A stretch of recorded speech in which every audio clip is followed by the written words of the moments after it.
Merci, je regrette de ne pas parler français et que vous soyez obligé d'utiliser l'interprétation. Mais en tout cas, je me réjouis d'être à Paris et je me réjouis d'avoir reçu ce prix.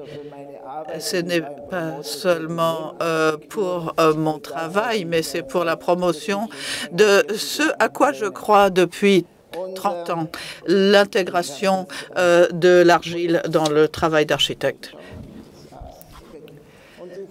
Je commence par vous présenter l'entreprise Lemtone R2.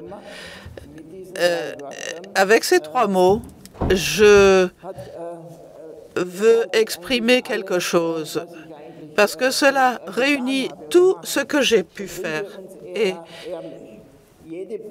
chaque mesure de construction, en général, va peser sur l'environnement. Et chaque action de construction nécessite une technique, nécessite une architecture, nécessite une esthétique et doit en plus être durable.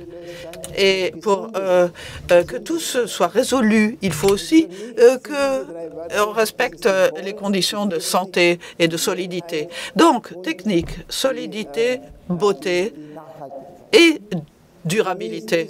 Pour moi, il est essentiel que chacune des mesures prises dans la construction respecte cet équilibre entre ces principes et que l'équilibre soit bien trouvé et qu'il puisse durer. Il y a 30 ans, j'avais construit ceci, mon propre studio, et je voulais le moderniser. Et je me suis dit, tiens, si j'utilisais l'argile et que j'utilise des matériaux qui vont durer, mais qui sont en même temps très naturels, la paille, l'argile, le bois. Et j'ai gagné un concours en 92. C'était un mur d'argile de 7 mètres de haut et de 70 mètres de long. Et j'ai cru dès le début que ce serait très joli. Et d'ailleurs, j'ai gagné le premier prix. Et après, ça m'a donné lieu à d'autres commandes. Donc, j'ai traduit en réalité des principes de base qui étaient les miens. Et à chaque fois que je l'ai refait, c'est devenu de plus en plus facile. À Berlin, je l'ai fait avec une autre sorte de pierre, enfin de matériaux à base d'argile. Et c'est même un mur porteur. Et c'est au milieu de Berlin que j'ai pu construire cela. Mais regardons ces images. Elles m'ont vraiment touchée. À chaque fois, ce sont des maisons qui sont sorties de terre et qui sont en terre. Et quand on n'en veut plus, eh bien, elles retournent à la terre. Et ça veut dire que partout dans le monde, il y a beaucoup de constructions en argile. C'est vraiment le matériau le plus important au monde. On a oublié, on a trop oublié. Regardez ici. Alors, d'un côté, ça nous rend triste parce que ce matériau peut se démolir assez vite. Et quand on ne l'entretient pas, il retourne à la terre.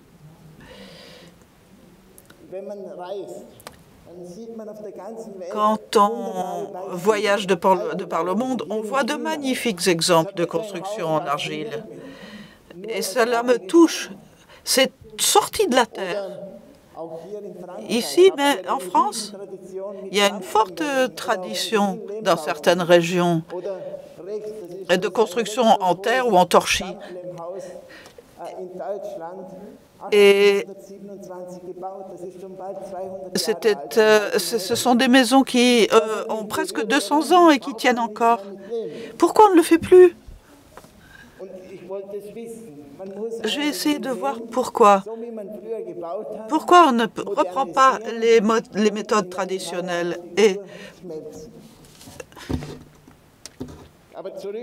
Alors, revenons un peu à la Terre. D'où sort-elle? Quelle est la source de la constitution de l'argile? Eh bien, c'est par les plaques tectoniques que les montagnes qui se sont formées et cela nous donne une source. Même à 2500 mètres de hauteur, il y a encore de l'argile. Donc on a une source inégalable. Il y a l'érosion des pierres qui s'érodent, et puis il y a l'enrichissement par la forêt. Et la forêt aussi, c'est un magnifique vivier de produits naturels, le bois. Et on a donc des ressources infinies. Il y a toujours de l'argile. Et donc, c'est le matériau que l'on va choisir, que l'on trouve partout, mais que l'on va excaver pour préparer la construction. Et ce matériau n'a pas besoin d'être stabilisé. Qu'est-ce que c'est la stabilisation? C'est rajouter quelque chose. Mais ce n'est même pas la peine. Quand on a de la terre qui a 10 000 ans, elle est déjà stabilisée. Il faut juste l'utiliser et savoir comment la travailler. Voilà de la terre pure, c'est 100% terre.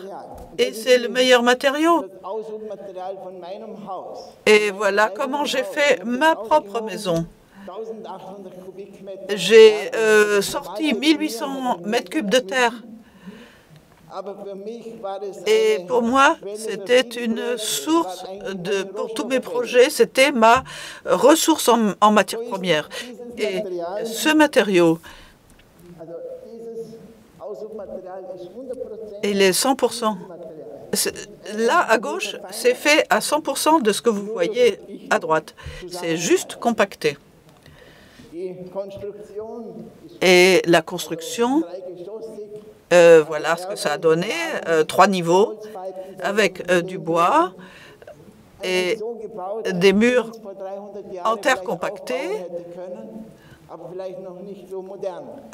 On aurait certainement pu le faire il y a 300 ans, ça n'aurait pas eu l'air aussi moderne, mais en gros, j'ai pris une boule d'argile et je l'ai utilisée comme cela pour construire.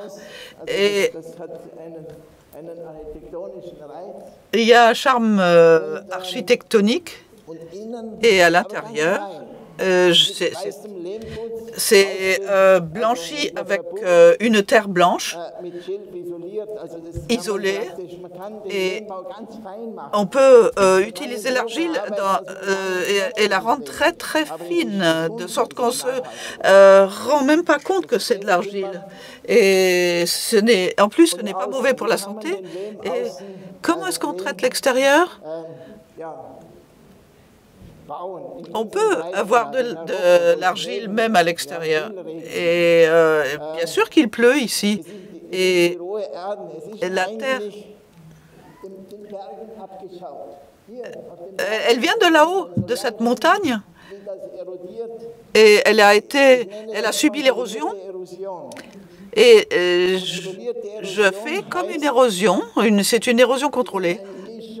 C'est-à-dire qu'il y a un mélange d'argile et de petites pierres. Et ça, c'est pour au sud, c'est lisse parce que je ne prévois pas qu'il y ait de pluie. Et ici, c'est le côté exposé. Et je me soumets à l'érosion naturelle et je recrée la sédimentation comme dans la montagne où la pluie ruisselle et provoque ce côté rugueux. Et voilà à quoi ressemble ma maison. Là, c'est 2008, ça c'est 2012. Vous pouvez voir l'évolution. Ça devient un peu plus rugueux année après année. Parce que, mais l'érosion, elle fait son propre travail. Il y a un moment où les grosses pierres ne vont pas sortir et vont être plus apparentes. Et du coup, ça va de mieux en mieux avec le passage du temps. Et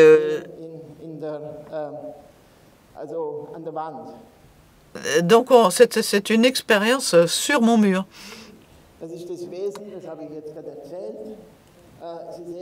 Vous voyez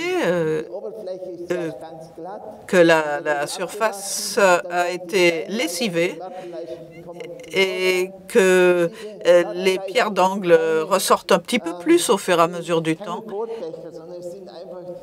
Et qu'il y a une réduction naturelle de l'accélération de ce phénomène au fur et à mesure du temps. Et il faut lutter contre le psychisme qui n'y croit pas, qui a peur. On a peur que le mur s'érode, mais ça n'est pas vrai. Et voilà d'autres exemples. On peut trouver cela un peu partout.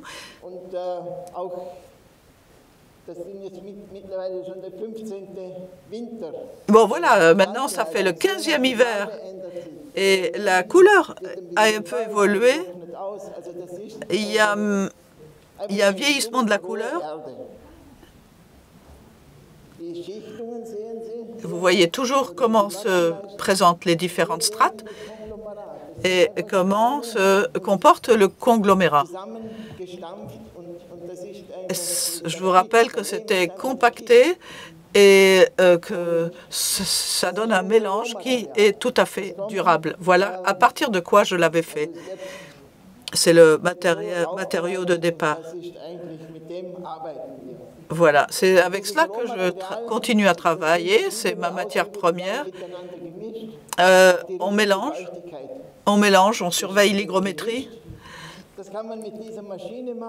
On a une machine pour le faire. C'est moderne, mais ça se faisait à la main avant. Et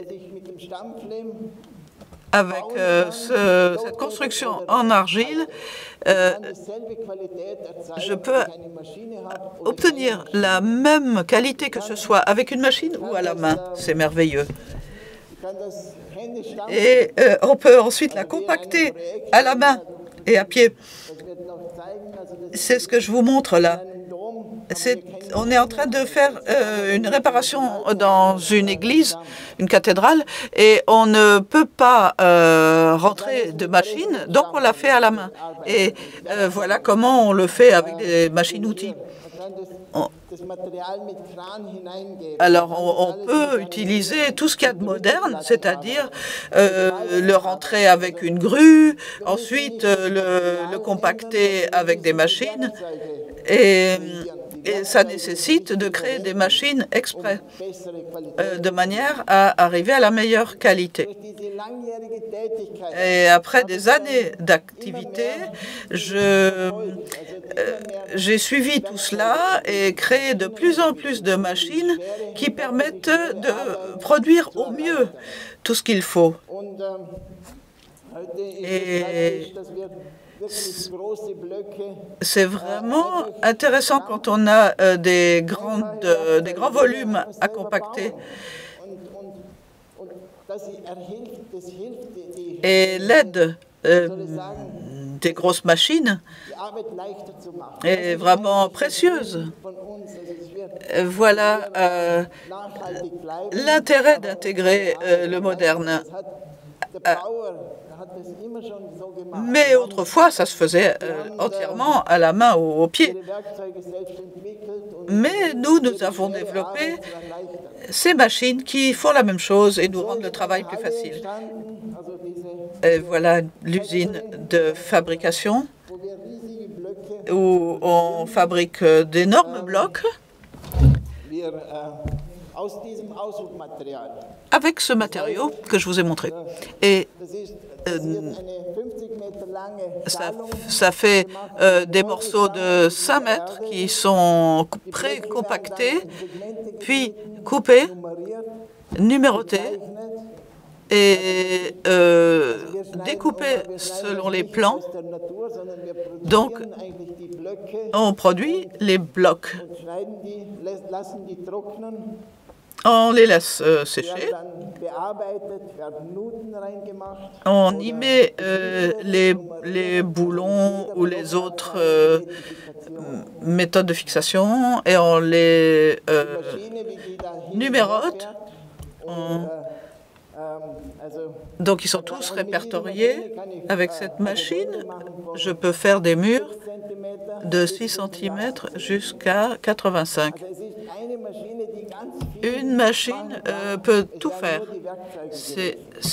On a juste besoin de changer les outils dans la machine. Et donc, on teste, on fait les morceaux, on compacte, on transporte, on met en place, on retouche, on y habite et après, ce matériau peut retourner au recyclage ou à la terre. Vous imaginez si on avait construit les villes ainsi, au bout de 100 ans, on pourrait réutiliser le même matériau et reconstruire à nouveau ou autrement. Et ce qu'il y a de bien, c'est que c'est soluble à l'eau. Si je le mouille et que je le martèle, je peux modifier l'aspect. Vous voyez l'utilisation sur de grandes surfaces. Et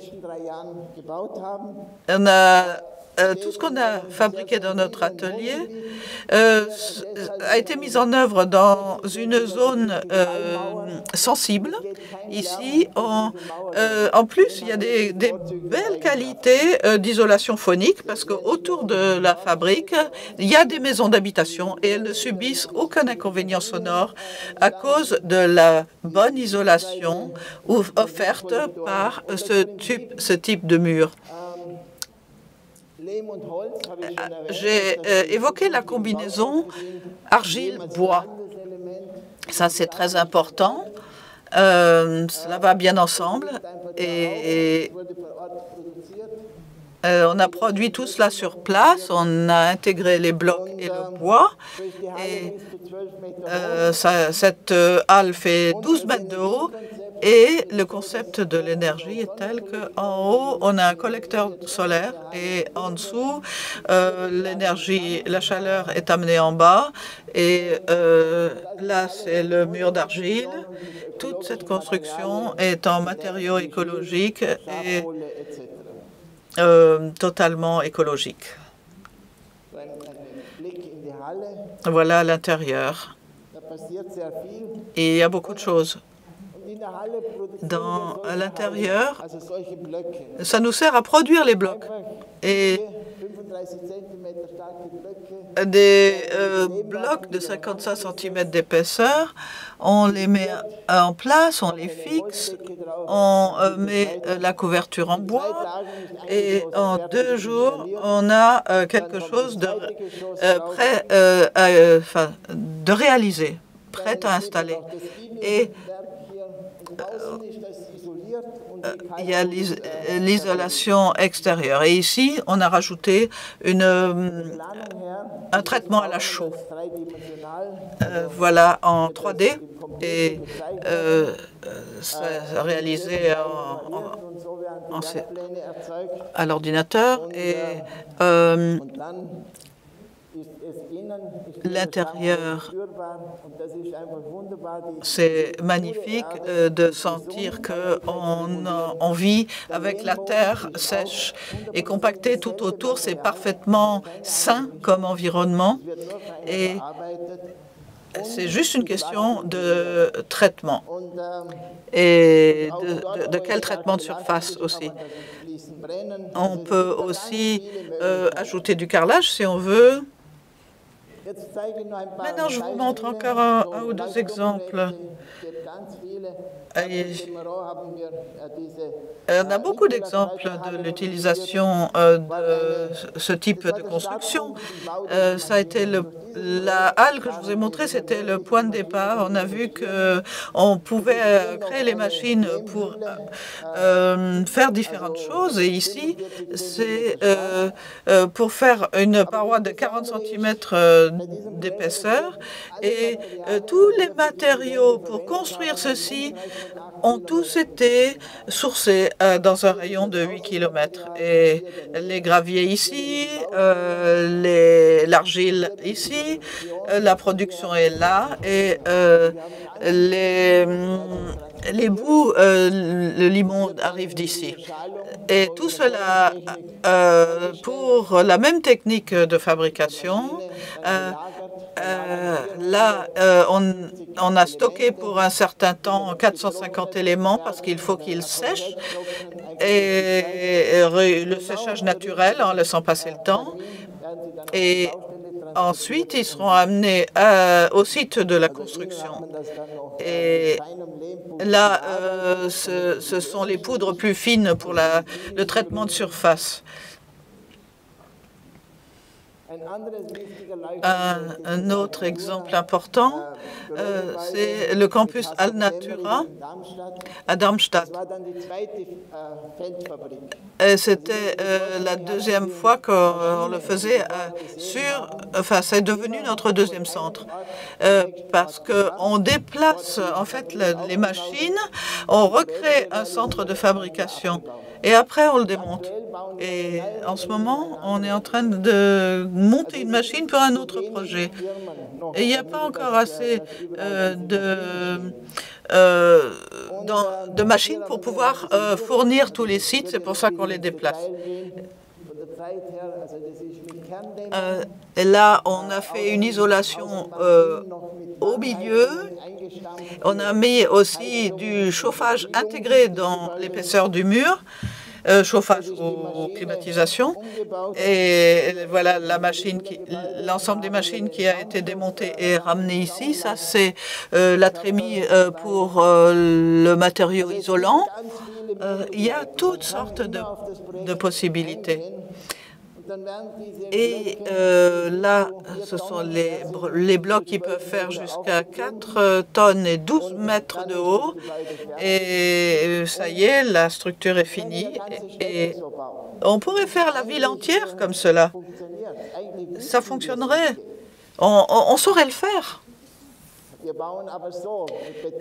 Mais au lieu de ça, on fait ça. Au lieu de faire les méthodes naturelles, on bétonne. Et évidemment, c'est un béton qui est génial, un matériau qui est génial, mais on l'utilise beaucoup trop et sans réfléchir. À l'avenir, on devrait utiliser la glaise, l'argile, partout. Il y en a partout. Il y en a à Paris, il y en a en France, il y en a au Canada, il y en a en Asie. On l'a partout. Et on pourrait faire les blocs, on peut faire les plafonds, on peut faire les toits. Et si on y pensait, si on raisonnait dans ce sens. Avec Anna Heringer, on est en train de travailler à ce projet-là. Il s'agit des plus gros blocs que vous avez vus tout à l'heure et qui vont servir pour ceci. Et il y a de nombreux éléments porteurs et c'est une structure très complexe et c'est c'est un des premiers immeubles, ensemble de bureaux avec beaucoup de murs porteurs qui sont en argile. C'est la première fois qu'on le fait sur une telle échelle. Et un ensemble de bureaux et d'industrie, de bâtiments industriels, et on est en cours de production. Et comme on n'avait pas la place dans notre halle, on a transporté tous les matériaux sur place pour qu'ils passent leur temps de séchage. Et on les a déjà découpés pour certains, pour d'autres, ils sont en attente. Et il y a une finition industrielle qui doit être faite aussi. Voilà d'autres exemples. On peut faire d'autres formes. Ici, c'était un projet d'étudiant qui a été fait en 2013. Et la question était pour les étudiants, faites un pavillon avec des éléments à base d'argile jusqu'à la finition. Et ils avaient 14 jours pour le faire avec 20 étudiants. On leur a donné la halle pour qu'ils conçoivent et fabriquent. Et ils ont tout fait eux-mêmes.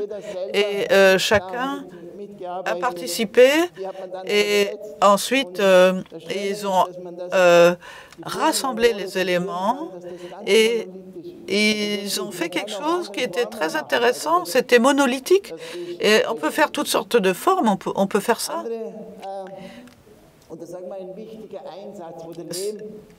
C'est encore un bon usage de ce produit. C'est pour le sol.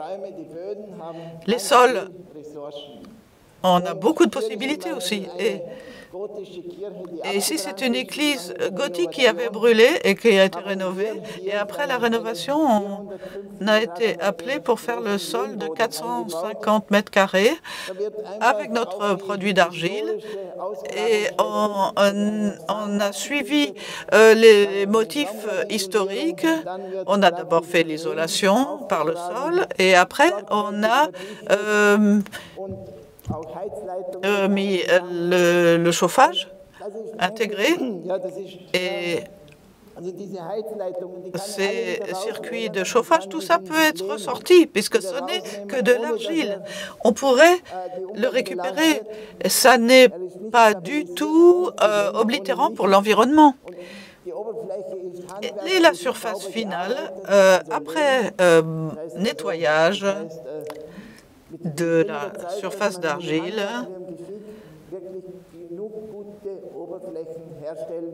on a terminé comme cela.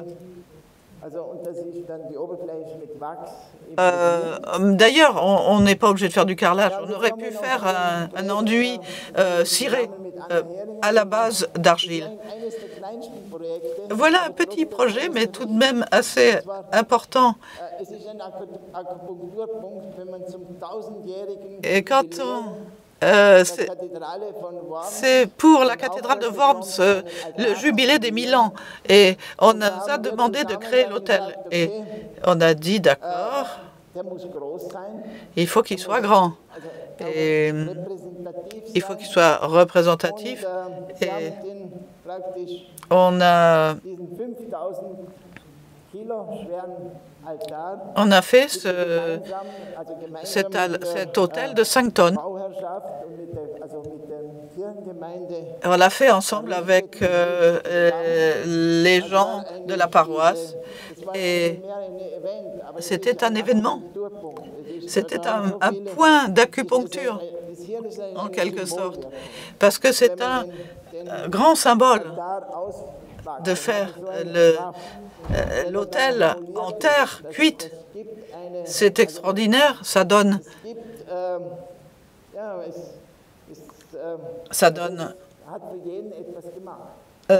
quelque chose de collectif. Chacun a mis la main à la pâte, littéralement. Et peut-être que dans 1000 ans, on pourra simplement recommencer. Et qu'est-ce que ça va donner après? Quelle est l'évolution Vers quoi peut-on aller? On n'a pas construit suffisamment de confiance d'abord.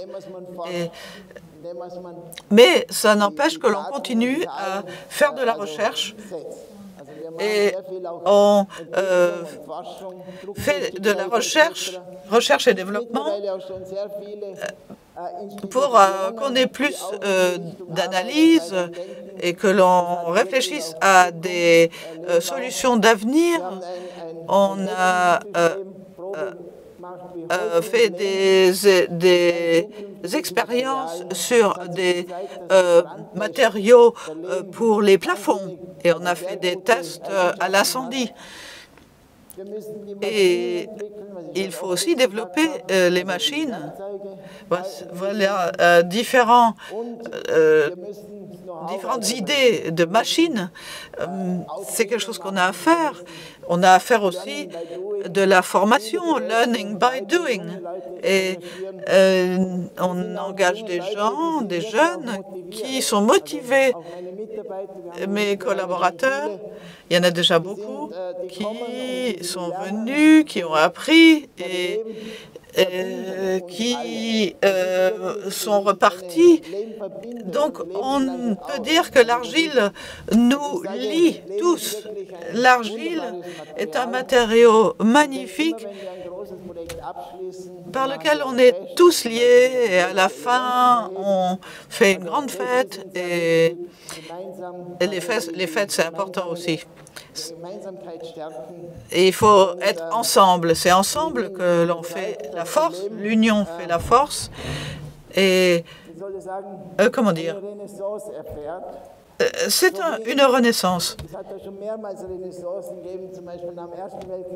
Pendant la Première Guerre mondiale et la Deuxième, on est revenu à cette ressource naturelle et on l'a oubliée à nouveau. Et pourtant, l'argile, on l'a partout et je suis persuadée qu'en France, il y a des entreprises qui vont le faire, qui le font peut-être déjà ou qui vont s'emparer du sujet.